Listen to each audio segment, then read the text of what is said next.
Convicted rapist Larry Murphy allegedly told another inmate that he was responsible for the murder of missing woman Deirdre Jacob. For more on this, I'm joined on the line by Stephen Breen, who is crime editor with the Irish Sun. Good morning, Stephen.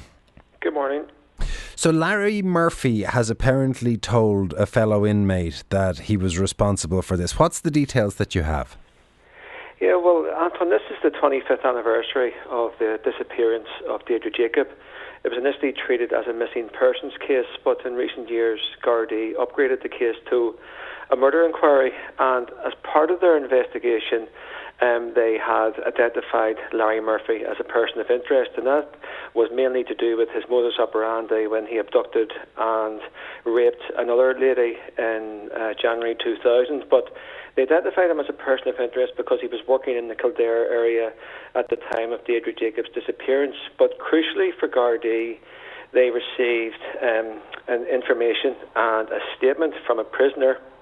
He was serving life for murder. This prisoner came forward, and the prisoner indicated that he was willing to make a statement against Larry Murphy. This prisoner had been in communication with the Gardaí between 2010 and 2018 and had been treated by Gardaí, classed as a credible witness.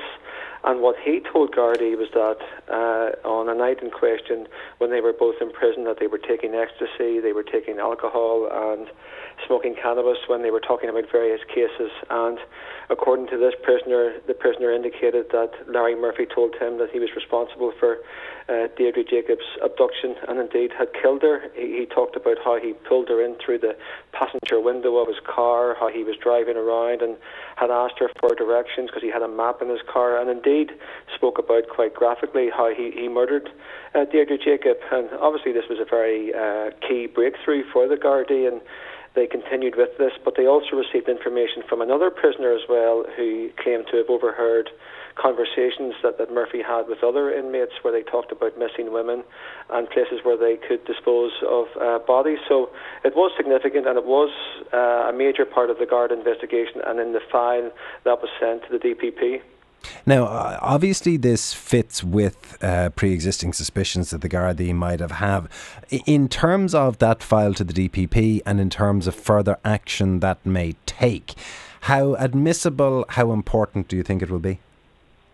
Well, in terms of the Garda investigation, it was a crucial part of their inquiry. The only problem that the Guards had in relation to compiling their file for the DPP was that they could not place Larry Murphy in Newbridge on the day that Deirdre Jacob disappeared. They couldn't find any CCTV evidence of him being in the area, or indeed any other witness evidence that might place him in the area. It was sent to the DPP along with other strands of investigation, but the DPP came back last year and indicated that there wasn't enough evidence to bring any charge against Larry Murphy, and that's mainly because of the lack of eyewitness evidence or any other forms of evidence that could back up what the prisoner was saying. Now, the prisoner was treated as a credible witness. The prisoner wasn't gaining anything from coming forward.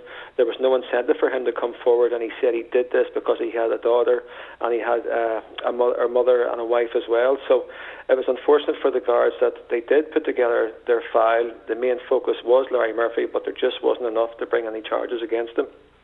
Stephen, thank you very much for that. That is Stephen Breen, who is crime editor with the Irish Sun, and that story is on the front page of today's Irish Sun with 2 pages dedicated to it within, if you want to read more detail about Larry Murphy allegedly telling another inmate that he was responsible for the murder of missing woman Deirdre Jacob.